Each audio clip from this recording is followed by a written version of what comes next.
Cultura Geral. Apoio Newton Campus, tradição e inovação para seguirmos no topo. Caixa de Assistência OAB Nova Lima. Caminho seguro para os advogados de Minas Gerais.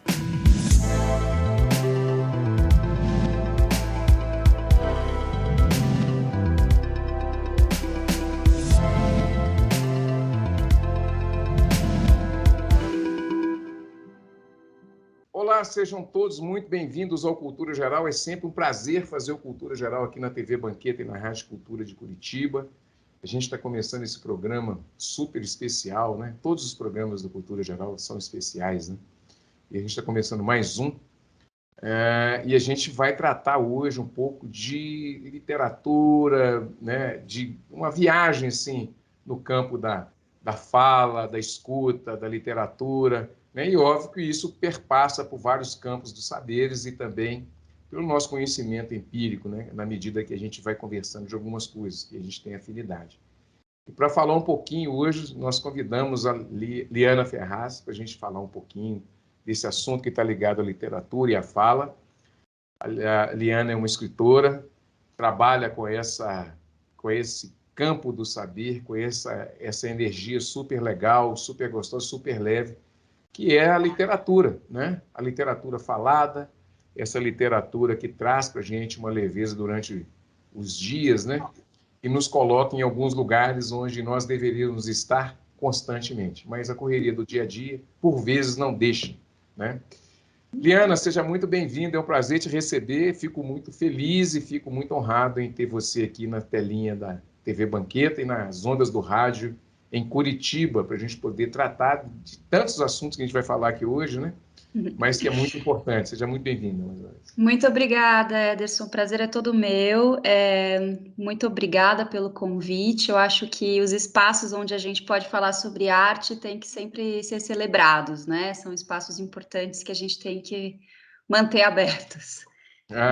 Nem sempre é fácil, né? A gente manter aberto espaços de cultura, espaços de arte, ainda mais num país que não valoriza exatamente, né, esses aspectos.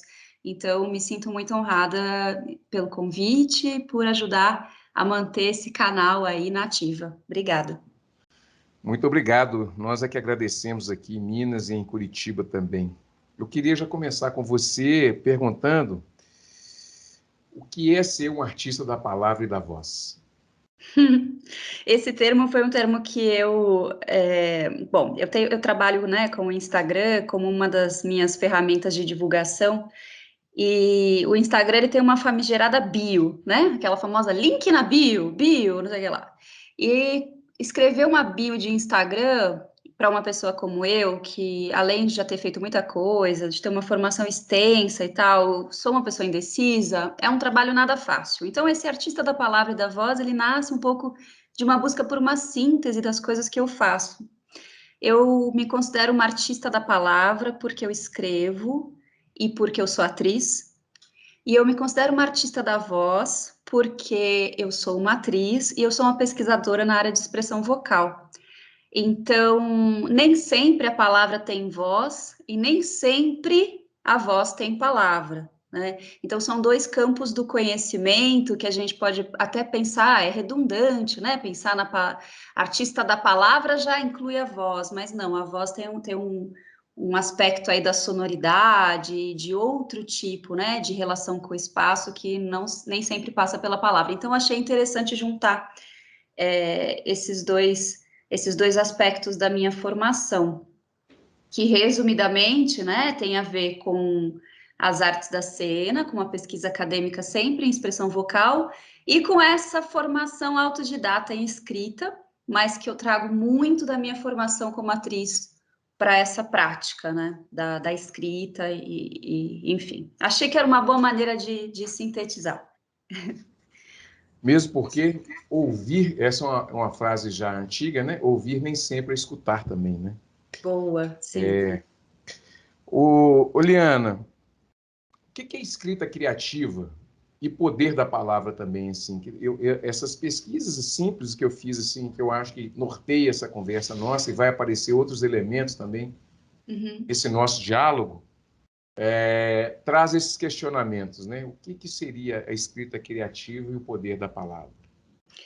O poder da palavra, eu acho que a gente pode começar por esse aspecto, que escrita criativa é um pouco mais simples. Vamos começar pelo difícil, né?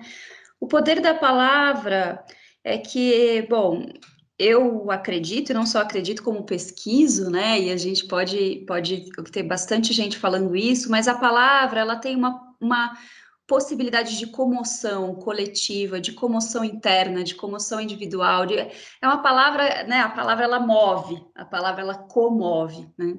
Então, o poder da palavra é você, por meio da palavra, existir de determinada forma num lugar, num tempo e espaço, né? Então, você existe também a partir das palavras que você emite sonoramente pela voz ou que você registra por meio da escrita.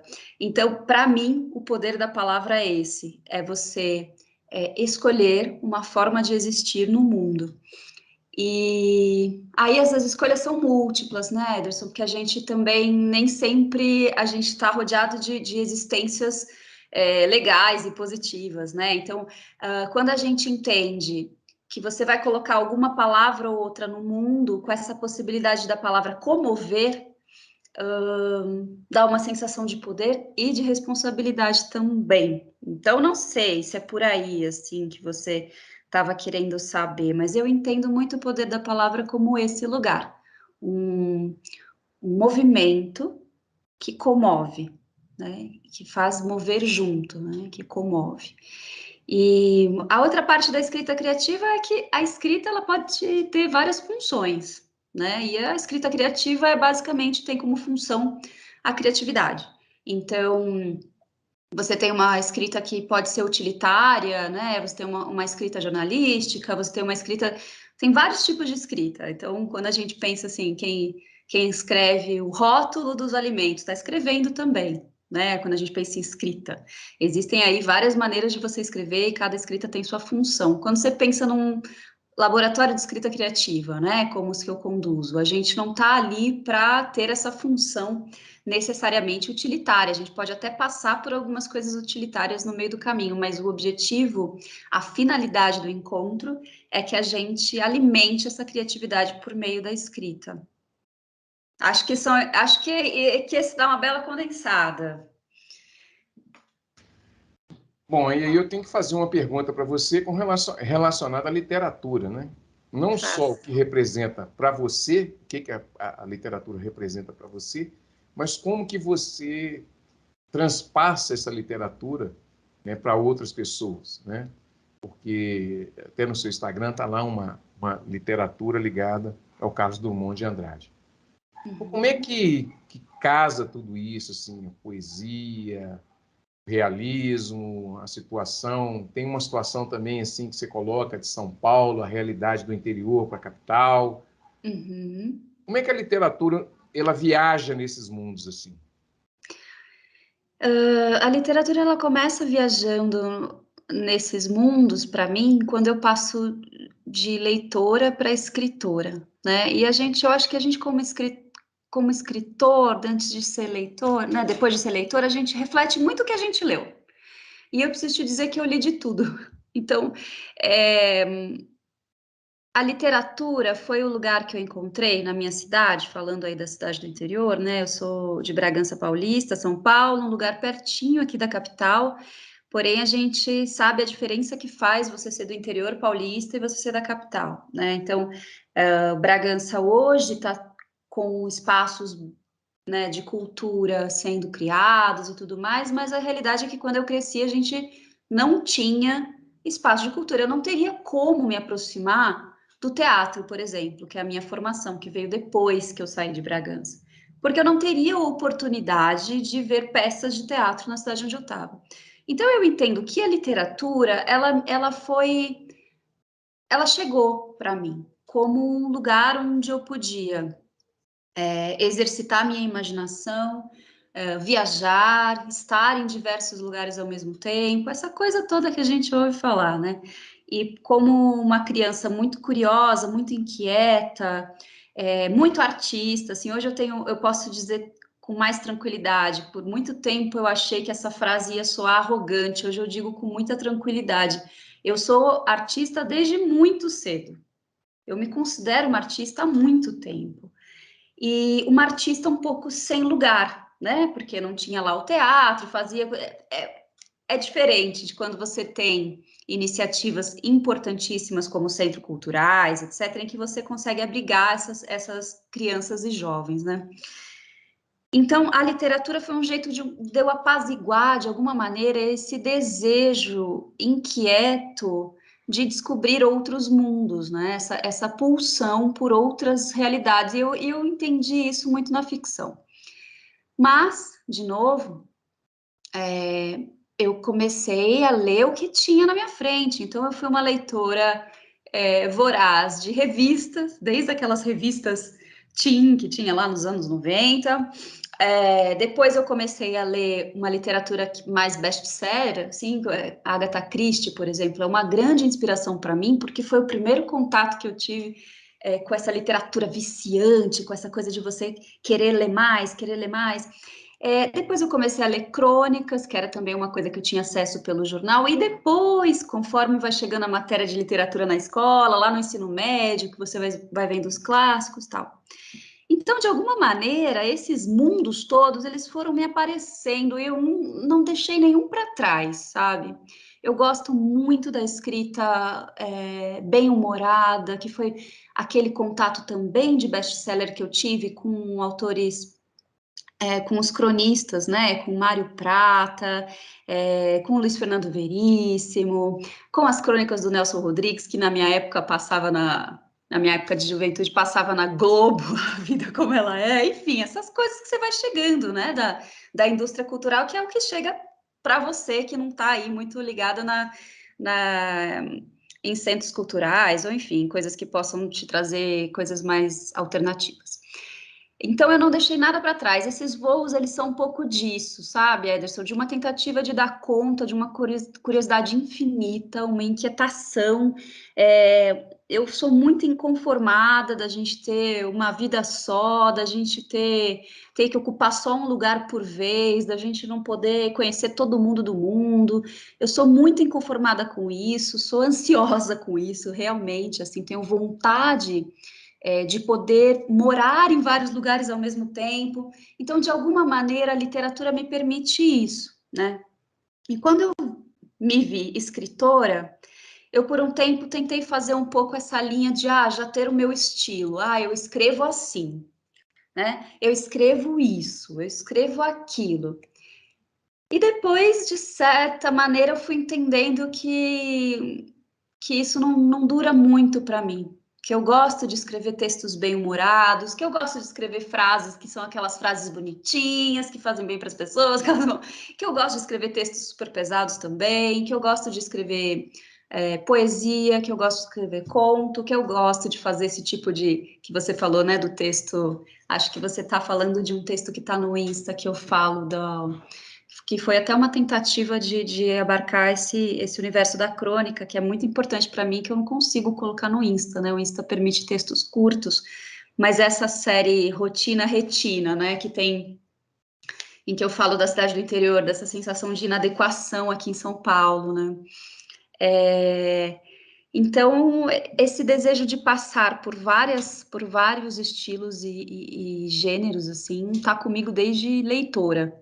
Então, não estou a fim de abandonar muito esses voos, não. E aí você falou de rotina e retina, eu já queria emendar essa pergunta. O que é rotina? Rotina e retina. Porque a gente tem também em Belo Horizonte esse arranha-céu, essa coisa da metrópole, né? Obviamente que São Paulo é a megalópole da América Latina, né? Uma cidade completamente cosmopolita e que traz desafios imensos, né? Porque é a capital que você precisa realmente estar monetizado, você está com dinheiro, de fato, senão você não sobrevive, né? Então, a gente tem talvez a maior população de rua do Brasil morando em São Paulo, na cidade de São Paulo. Uma outra cidade dentro de uma cidade totalmente excluída, né? Sim, sim. E quando você fala rotina, retina, e rotina de cidade, né? E tem a ver com tudo isso também, Liana? Tem tudo a ver. A rotina, né, como esse passar do tempo, esse estabelecimento de um método, né, para a gente tentar sobreviver e criar, né, então uma rotina nesse sentido.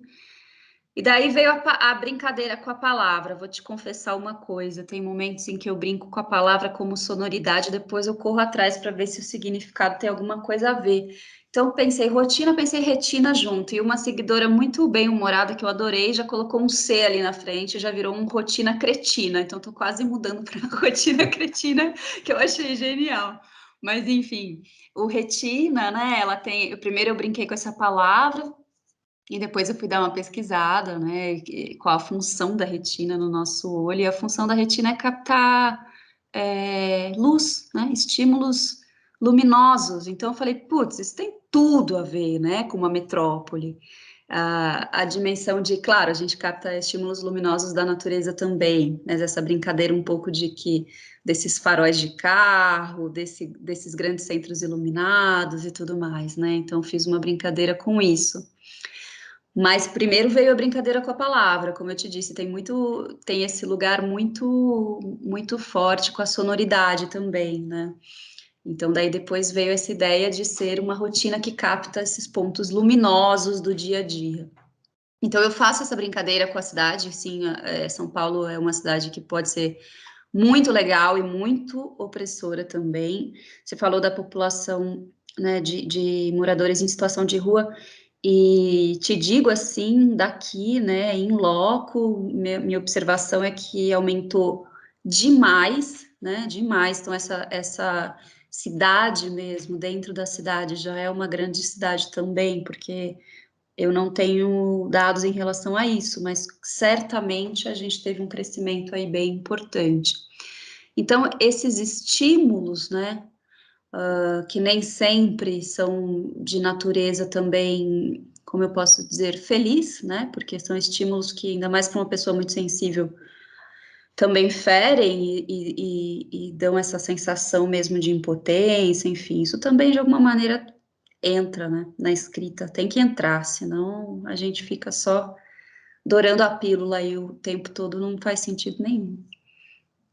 São Paulo é um desafio para você ainda? Olha, eu posso dizer que é um desafio que agora eu estou conseguindo superar, né? Eu falei até, respondi uma pessoa que perguntou, não, mas saia daí, se livre e tal, porque tem esse negócio no Instagram que de qualquer maneira, assim, como a gente tem essa interação, né? Porque o livro você entrega e a pessoa fica interagindo meio aqui, né? Ela com ela mesma, vai conversar com um amigo e tal. O Instagram é interessante porque você fica com uma interação ali, então você pode perguntar para a pessoa, você pode ajudar a pessoa, né? E daí eu, saia daí, vai fazer outra coisa. Eu falei, não, mas eu tô ótima, porque assim, a crônica ela tem que ter uma dose de fracasso, né? Então eu preciso acentuar o meu fracasso, e eu fracasso muitas vezes em São Paulo. Já fracassei muitas e fracasso muitas outras. Mas hoje em dia eu estou entendendo que a cidade já está começando a gostar mais de mim. Já estou começando a entrar um pouquinho na pulsação, assim. Antes eu sentia que eu estava numa batida e a cidade em outra, e daí eu esmagada, né, por esse turbilhão. Mas ainda é difícil, tá? Não é simples, não. Eu tenho uma sensação de inadequação que persiste. Mas isso é insegurança minha, haja terapia, bora lá, né? Tudo certo. Você falou numa palavra aí que eu fiz um programa outro dia falando sobre os desafios do fracasso, né? Porque se você fizer uma cronologia, você tem em torno de 80% das nossas vidas relacionadas àquilo que não dá certo, né? São tentativas. Tem 20% daquilo que você consegue começar a realizar, mas que se realiza em torno de 5% a 10% no máximo. Essa ideia do não dar certo, essa coisa de não dar certo e tal, é também um desafio no campo da literatura, daquilo que você faz, daquilo que você trabalha também. E lidar com isso, obviamente que você já tocou no assunto, a análise ajuda muito, né? Sim. Além de ser um desafio, além de ser desafiador, é também instigante também, porque na medida que você cai, você levanta, e esse campo mais, não vou chamar de alternativo, mas um campo que a gente trabalha mais introspectivamente, ele é mais duradouro e também desafiador mesmo? Olha, não sei, ele é certamente desafiador, não sei se mais duradouro. Eu tenho percebido, porque vê bem, assim, a minha formação é em artes da cena, né? Eu sou atriz. Então, eu sou uma escritora autodidata e uma atriz de formação. Então, eu tô sempre com a sensação de que eu tô num lugar um pouco errado, né? Assim, porque o que que essa atriz está escrevendo? Por outro lado, também a gente não tem exatamente, né, uma formação de escritores. A gente tem letras, é claro, mas a gente não tem um lugar, né, onde se formam escritores, estudiosos da palavra, certamente. Então eu fico sempre com essa sensação, como eu sou uma pessoa muito careta, vamos lá, eu sou careta, tá? Eu fico pensando, pô, tô invadindo aí a área das outras pessoas, estou aqui falando de coisas que eu não sei e tudo mais. Então, a minha formação com a escrita, ela tem sempre esse ruído também, no sentido de, será que eu posso escrever? Será que eu posso me considerar escritora? Será que eu posso dizer, eu escrevo bem? Isso é um resquício muito de academia, né? Dessa coisa toda, porque na área de artes da cena, eu tenho uma graduação na Unicamp, eu tenho um doutorado direto na Unicamp, eu tenho um pós-doc na USP, eu tô ali, ó, né?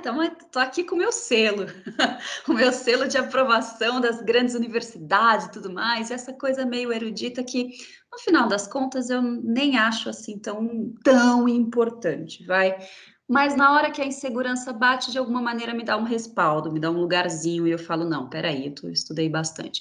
Então a literatura, ela me dá sempre esse ruído de o que eu posso fazer para poder me chamar de escritora. Esse é sempre um lugar difícil. Então, eu fico, sim, muito instigada com essa questão. O que define, o que diz quem é uma pessoa que escreve porque está afim, o que difere uma pessoa que escreve, porque todo mundo escreve, né? Todo mundo pode escrever. Eu sou dessa filosofia, acho que todo mundo pode escrever.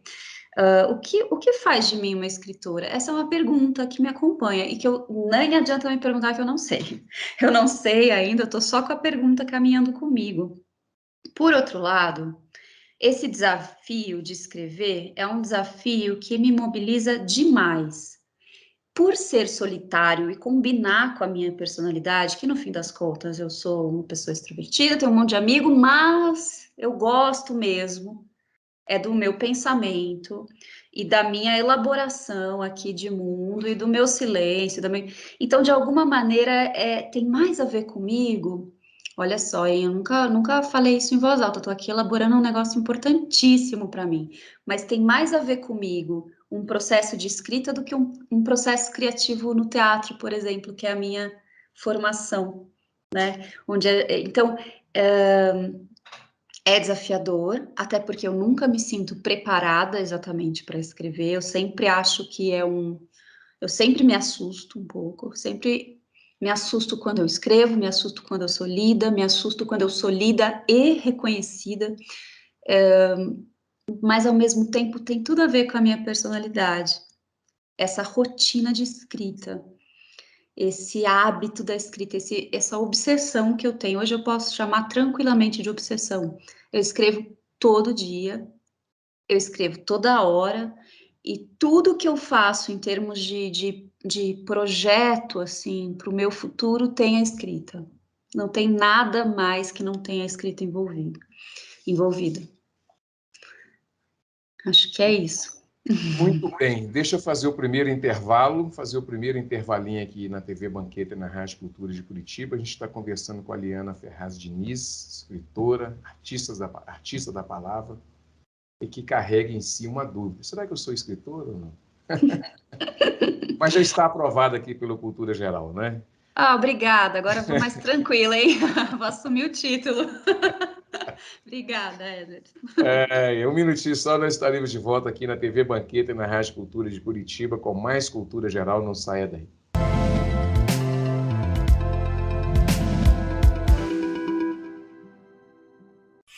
Há 71 anos, nós da LBV trazemos a solidariedade do Natal para todos os dias do ano. Graças a Deus esses alimentos chegaram para mim no momento certo, no instante certo, no dia certo, porque nem dinheiro eu não tenho para comprar nada. Hoje, 41% dos brasileiros não têm alimentos suficientes para colocar na mesa. Juntos, nós podemos mudar isso. Acesse lbv.org. Apoio TV Banqueta. A CAP, Casa de Acolhida Padre Eustáquio, trabalha para que crianças, adolescentes e seus acompanhantes tenham amparo e estrutura durante a luta contra o câncer e doenças hematológicas até a sua cura. Com trabalho, empatia, compromisso e transparência, a CAP transforma necessidade em esperança. Faça a diferença na vida das crianças e adolescentes com câncer e doenças hematológicas. Faça parte desta história. Conheça pessoalmente o nosso trabalho. Apoio TV Banqueta.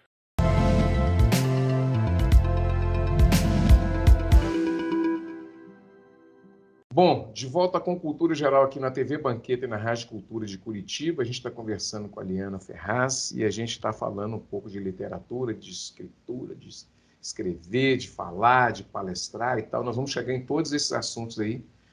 E é óbvio que isso tudo está envolvido tanto com desejo, está envolvido tudo com as nossas faltas também, com a nossa completude também, né? Então, escrever e falar tem a ver com completude, né? Completar aquilo que às vezes significa até um vazio dentro da gente, né? A gente precisa verbalizar. Mas são coisas boas, né?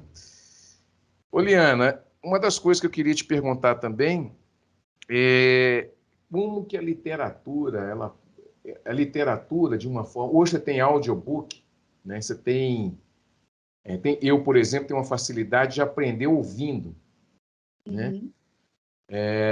Como que a gente pode juntar tudo isso aí e entender que a literatura, ou a gente pode trazer a literatura e a fala e a escrita criativa, juntar isso tudo, como é que isso pode contribuir com o indivíduo, com a pessoa, dentro daquilo que ela tem como vontade, como desejo, vontade, ou disponibilidade, né?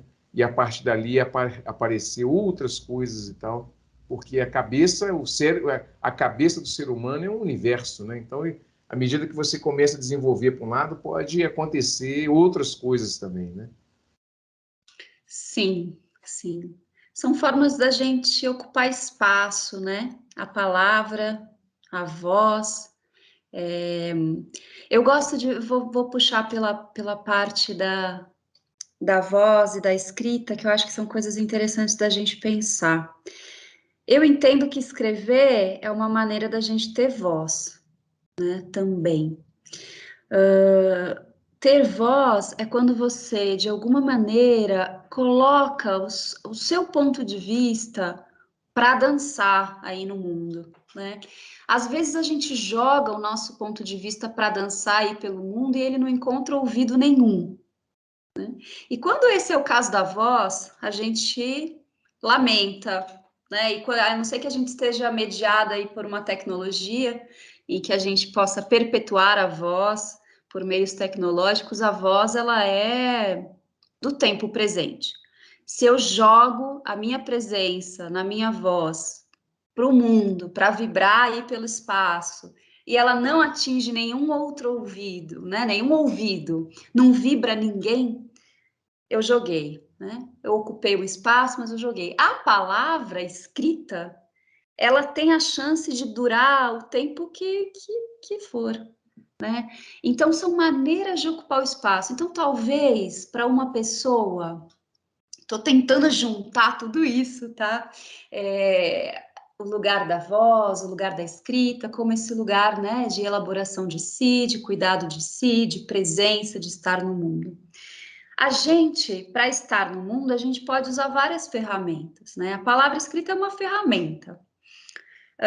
Se eu sou uma pessoa que precisa de uma oportunidade de rasura, né? Se eu sou uma pessoa que precisa de uma oportunidade de edição, de correção, de revisão. Talvez para mim, ao invés de começar falando, né, dando discursos e colocando a minha opinião na voz falada por aí, talvez seja melhor eu escrever. Eu posso olhar de novo, eu posso mudar a pontuação, eu posso entender que uma palavra não foi adequada, né?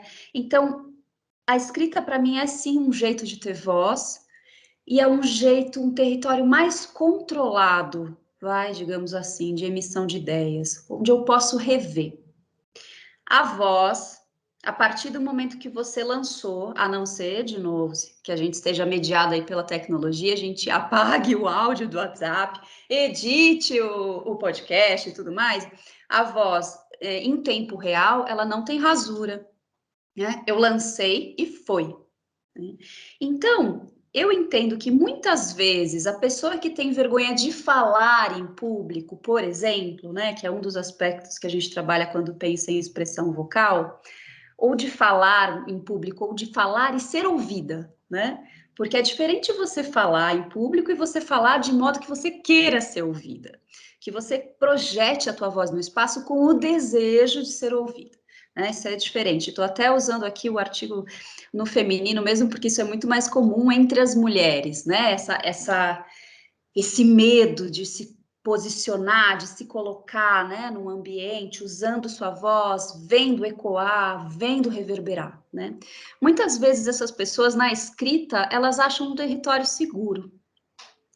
Não quer dizer que essa pessoa em algum momento vá precisar ir aí para esse, né, para esse palanque, para esse palco, para usar a voz.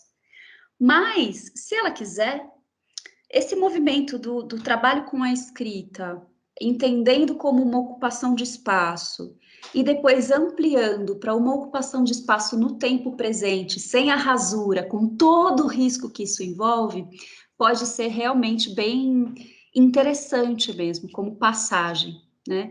E o contrário também, gente que fala muito bem, que tem essa dimensão da sonoridade, que tem essa oralidade muito trabalhada, que tem aquela fala envolvente, que você fica ouvindo e vai na hora da escrita, de repente não consegue colocar todo esse movimento, né, no texto. Então são lugares que não só eles se complementam, né, como eles podem ajudar um ao outro. Então, de repente, você tem uma pessoa que precisa entender que a voz também é palavra e outra que entender que palavra também é voz, né?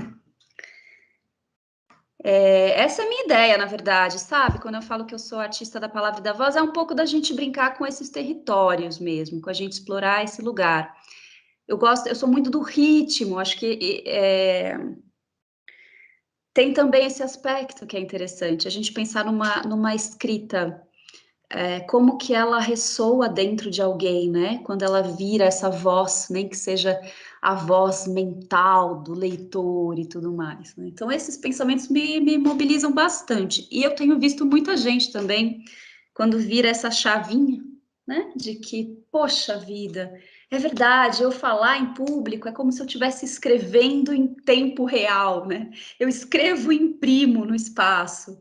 Ou o contrário, não, quando eu escrevo, se eu pensar que eu estou falando, como muda a qualidade dessa escrita, né? Isso é muito comum da gente ver, muito legal também, é mágico. Superpoderes. O que é, e aí está na sua escrita também, lá no Instagram e tudo, que é a preocupação de ter pressa com o que não se tem pressa, que não precisaria ter pressa. A gente andando nos dia a dia, nessa confusão diária, e a gente tem que fazer as coisas, porque precisa fazer as coisas, porque tem tempo para fazer as coisas, e o nosso dia fica todo calculado, né? E é uma coisa que não precisaria de você ter pressa. Assim. E a gente vê isso, por exemplo, quando a pandemia aparece, né? Estatiza todo mundo tem que ficar em casa, não tem plano B para isso. Né? Plano B que tem que esperar a vacina chegar e controlar a ansiedade, e aí você vai percebendo que você não precisava ter pressa para determinadas coisas, que o tempo da sua cabeça era um, o tempo das coisas era outro. E a casa fica pequena, ou a casa fica grande demais, o silêncio fica bom, o silêncio fica ruim. Tá tudo por aí, Liana? Essa frase, eu sei exatamente de qual frase você está falando. Essa frase, ela é... Tem várias coisas que eu escrevo, coloco no Instagram e eu escrevo para mim. Que eu quase poderia ter escrito num post-it, sabe? Para deixar, para eu lembrar. E essa é uma delas. Eu sinto que isso tem a ver com São Paulo também e com essa necessidade de produção, né? Essa frase, ela surgiu um dia que eu tinha 1h30, eu estava no rodízio, fui de carro para o trabalho e tal, cheguei 1h30 antes, né? E quando eu vi, eu estava atravessando a rua, correndo, pedindo rápido, fui tomar um café na padaria, pedindo rápido um café, eu falei, calma, eu não estou com pressa. De alguma maneira, né, eu acostumei com essa velocidade, eu estabeleci como meu ritmo basal, né, o ritmo acelerado, a pressa, a pulsação acelerada. E quando eu me dei conta disso, eu falei, não, pera, eu não estou com pressa, né? E isso me fez pensar também um pouco nessa glamorização, digamos assim, da pressa, né? É claro, Ederson, a gente sempre tem que lembrar que eu estou falando aqui de um recorte social bem específico, né? Mas no meu caso, né, eu percebi muito isso, que às vezes eu fico, de alguma maneira, simulando uma aceleração, uma coisa, parecendo muito ocupada, ou querendo parecer muito ocupada, para ter certo, não sei, um status, digamos assim, não sei se dá para entender, mas de alguma maneira a gente associa o sucesso à pressa, à carga máxima, à otimização máxima do tempo, né? Como se a gente precisasse estar o tempo inteiro, ai meu Deus, preciso fazer isso, preciso fazer aquilo, não, blá, blá. E como se fosse, voltando ao fracasso, né? Como se fosse um fracasso, de repente a gente perceber que não, eu tenho 1 hora para tomar esse café e eu não preciso produzir tantas coisas, porque geralmente a gente não está produzindo nada, a gente só está ocupando esse silêncio e esse vazio que são muito importantes, né? Na nossa constituição enquanto seres humanos. Então é isso, e daí o que eu fiz quando eu fui que eu produzi, né, porque eu acabei fazendo um post para o Instagram, depois fiquei interagindo com o Instagram, ou seja, eu não segui meu próprio conselho, né, mas agora eu tenho, vou melhorar, mas acho que trata-se disso, dessa sensação de que a pressa é chique, né, de que de alguma maneira o cinema, ou sei lá, seriados, sei lá, essa noção dessa executiva de sucesso, ela tá muito com pressa, ela tá sempre muito atrasada, desse cara que é o cara lá da bolsa de valores que tá muito atrasado, e às vezes, você não é essa pessoa, você não tá ocupando esse lugar na sociedade, você fica colando isso em você de alguma forma para ver se dá conta, né? No fim é cafona, né? É brega pra caramba a gente ficar vestindo essas roupinhas aí, mas é meio inevitável também. E a pandemia trouxe isso sim, Ederson, só que eu vou te falar uma coisa.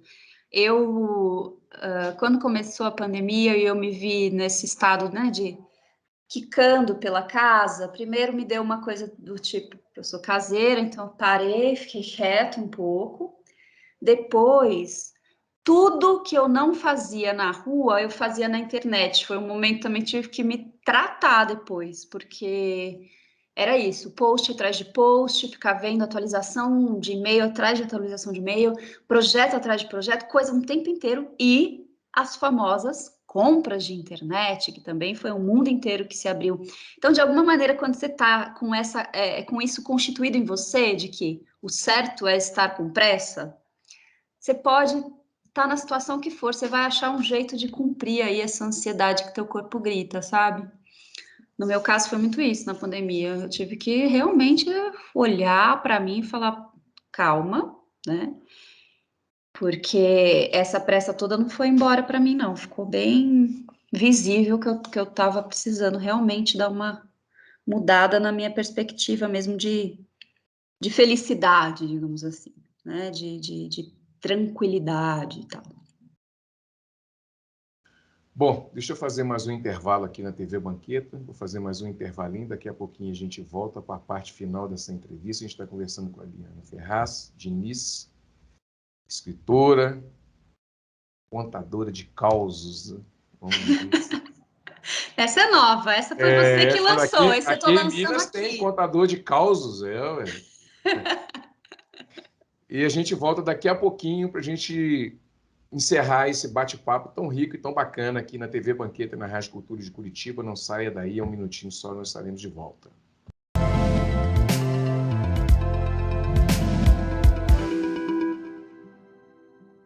Fundado em 1980, o Hospital Nossa Senhora de Lourdes é filantrópico e sem fins lucrativos. E hoje atende a mais de 110 mil habitantes de Nova Lima, Raposos e Rio Acima.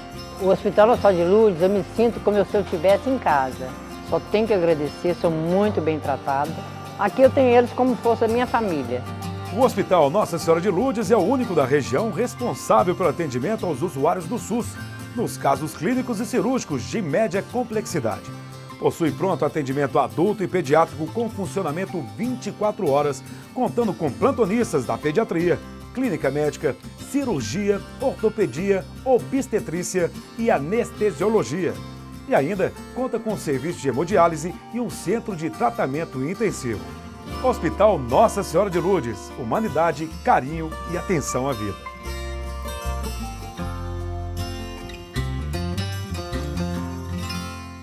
Apoio TV Banqueta.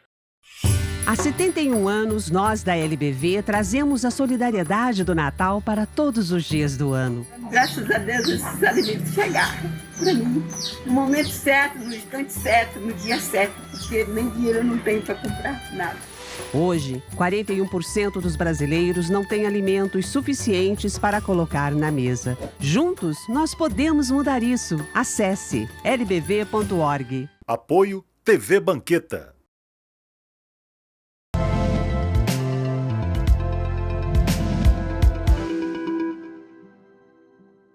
Bom, de volta com Cultura Geral aqui na TV Banqueta e na Rádio Cultura de Curitiba. A gente está conversando com a Liana Ferraz, escritora, e a gente está falando um pouco de literatura, falando um pouco de vários assuntos, né?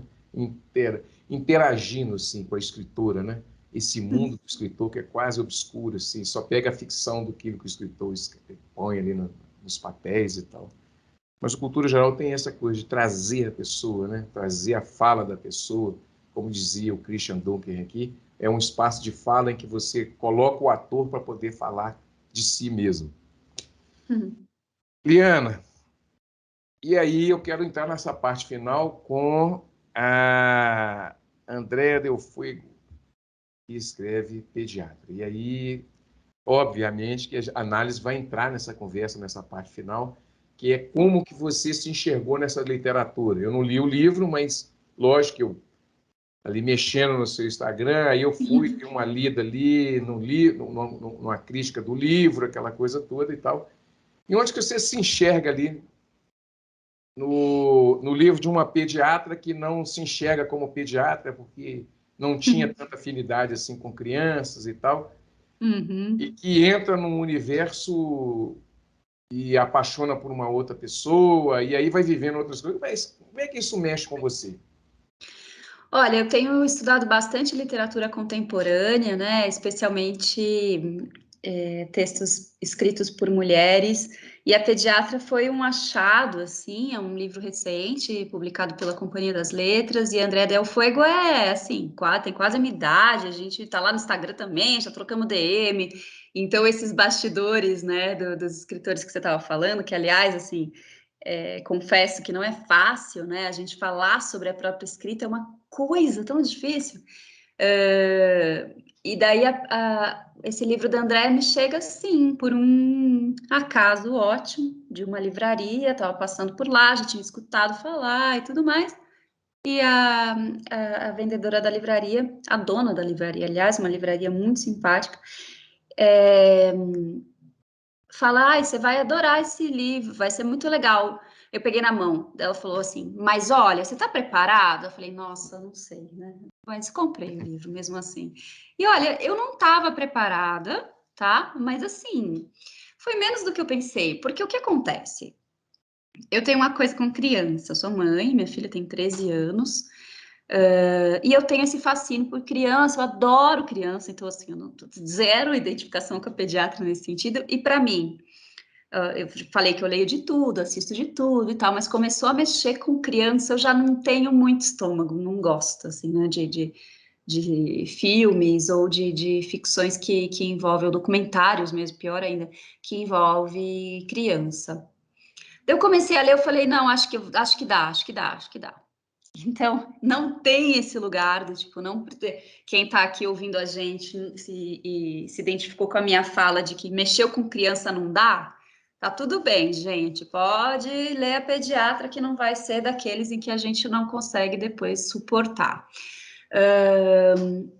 Mas eu tive esse medo. E daí, o que aconteceu? Né? Eu fui com esse medo de mexer com a criança, mas aí eu comecei a me identificar com a pediatra, nos lugares mais obscuros, né? E daí, assim, ela é uma pessoa absolutamente desprezível em diversos aspectos, e daí por isso que essa identificação você vai quase... Você se identifica, olha para o lado, né? Fala, ai meu Deus, será que alguém leu minha mente que eu me identifiquei com essa parte? Mas, por outro lado, eu acho esse movimento, como eu escrevi lá na resenha que eu publiquei no Instagram, eu acho esse movimento que a arte faz com a gente fantástico, quando a gente se reconhece em alguém, que a gente tem a dimensão da perversidade daquela personagem, né? E essa identificação e esse contorno mesmo de algumas coisas que você tem em si e que você, né, das sombras, esse lugar, de repente a gente consegue, a gente é feito de luz e sombra. A gente é feito de vontade contra vontade, a gente é feito de oposições, né? A gente é feito de atritos, né? Então, quando a literatura faz isso com você, colocar aqui, ó, na sua cara, um negócio que você fala, eu entendo a lógica dessa pessoa, eu entendo, em mim, eu tenho isso também, mas eu, né, na construção desse meu eu, estou recusando, mas essa parte de mim existe em algum lugar. Eu acho fantástico. Acho fantástico. Os livros que mexem comigo, eles realmente mexem nesse lugar. Né? Um livro, por exemplo, que eu nunca esqueci, que eu li, fiquei arrebatada, foi o Ensaio sobre a Cegueira, né, do Saramago, que é um clássico, e que fala dessas relações de poder, e que em diversas passagens eu me pegava pensando, eu falo, pô, mas o que eu faria? Né? Será que eu estaria do lado dos oprimidos ou dos opressores? Será que eu estaria tentando livrar o meu? Ou será que eu estaria pensando no coletivo, em situações extremas, né? Então, quando a arte te coloca nesse tipo de questionamento, é muito precioso, é muito rico, né? Então, foi por aí que eu me identifiquei, mas, ó, não foi fácil não, viu? Se você me perguntar quais passagens, eu não vou contar. Eu me recuso. Eu vou usar o meu direito, como é que é? Não vou provocar... Seu direito potestativo de recusar o convite. Recuso. Não respondo, porque aí já é demais. Mas recomendo muito o livro. Acho que você vai... Quando você estiver lendo, você vai lembrar de mim. Que são passagens que você olha assim, você fala... Nossa, gente, eu tenho disso também em mim, mas eu recuso, né? Um movimento consciente mesmo, de que a gente não é só muito legal, né? O Instagram tem vontade de fazer isso com a gente, achar que é todo mundo muito legal, e daí a gente vai ficando doente, né? Todo mundo muito legal demais. Não dá, não pode. Todo mundo muito legal, muito bonito, todo mundo feliz, né? Muito, muito. E até a própria tristeza é lindona, né? Assim, você tá... tem a luz incrível, tem até a trilha sonora. Ai. Liana, muito obrigado por esse bate-papo, viu? Por esse bate-papo, aliás, por essa conversa tão agradável. E o dia que eu for em São Paulo, quem sabe a gente possa tomar um café e conversar mais um pouco, né? Muito obrigado pelo seu carinho, pela sua atenção, viu? Eu que agradeço, muito, muito obrigada, me deu a oportunidade de falar várias coisas, até fiz uma descoberta aqui, olha só que interessante, muito bom. E eu sou contadora de causos agora também, vou colocar isso na minha bio do Instagram. Pode colocar. De causos. É um Contadora de tipo de causos. Minas. Pois é, se você vier tomar café aqui em São Paulo, tem que trazer o pão de queijo daí, hein? Que aqui nós não temos. Aí eu tenho que levar o queijo. O Boa. o pão de queijo, eu não sei se eu consigo chegar com ele, não, mas eu consigo achar em São Paulo o pão de queijo de Minas, viu? Então pronto. Eu sou vizinha de Minas, eu sei, eu conheço um bom pão de queijo também. Bom pão de queijo, né? É. Ok. Gente, chegamos ao final dessa prosa tão gostosa, tão maravilhosa. Se tivéssemos presentes no estúdio, seria assim, colocar um cafezinho, um pão de queijo, um queijo, e a conversa acabaria só amanhã. Só amanhã terminaria essa prosa, né? Com certeza. Chegamos ao final. Um beijo no coração de todos e voltaremos amanhã com mais um programa Cultura Geral aqui na TV Banqueta e na Rádio Cultura de Curitiba. Um grande abraço e até amanhã, se Deus quiser.